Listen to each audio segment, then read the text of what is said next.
Historic barns have become quite popular as sites for weddings and special events, but some barn owners say state regulations have gotten in the way of them being opened as event spaces. News 3 political reporter Jessica Arp went to Platteville to learn more about one spot and a bill aiming to cut through the red tape.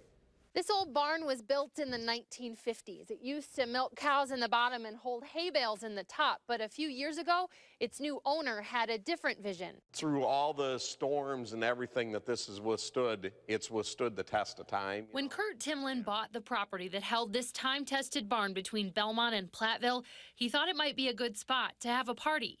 We had a group, Wisconsin Badger Camp, that I do a lot of volunteer work with, and we wanted to do a hog roast barn dance with them. And I said it would be a great fundraiser, so we did that with them. Consequently, we had to clean the barn up then. A new roof and scrubbed floorboards later, more fundraiser requests. And from there, people started requesting, can I do a wedding there? Can I do this? Until they were formalizing the business known as the barn, and then the state stepped in with a problem. Shortly thereafter, we were served orders that we couldn't use our barn anymore because we wouldn't put an elevator or sprinkler system in. Well, as you can see, it's pretty much in its raw stage, and that's the way we'd like to keep it.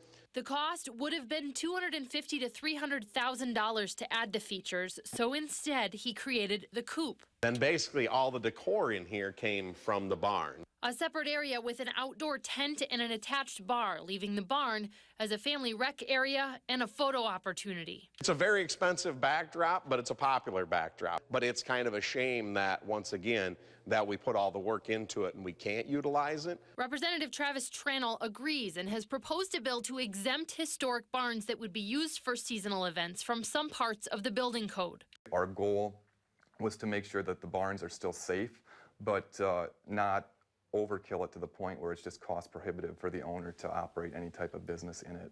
Timlin says he'd use his old barn for wedding ceremonies if he could and would make sure the building is safe. But in the meantime, he'll keep using history as a backdrop. Let's take what I considered was a bad situation, not being able to utilize my barn, and let's make it a good situation. Outside Platteville, Jessica Arp, WISC News 3. Well, this would only apply to barns built before 1965. They would still have to meet all electrical codes, have fire alarms, and be ADA compliant. Tranel plans to introduce that bill next week.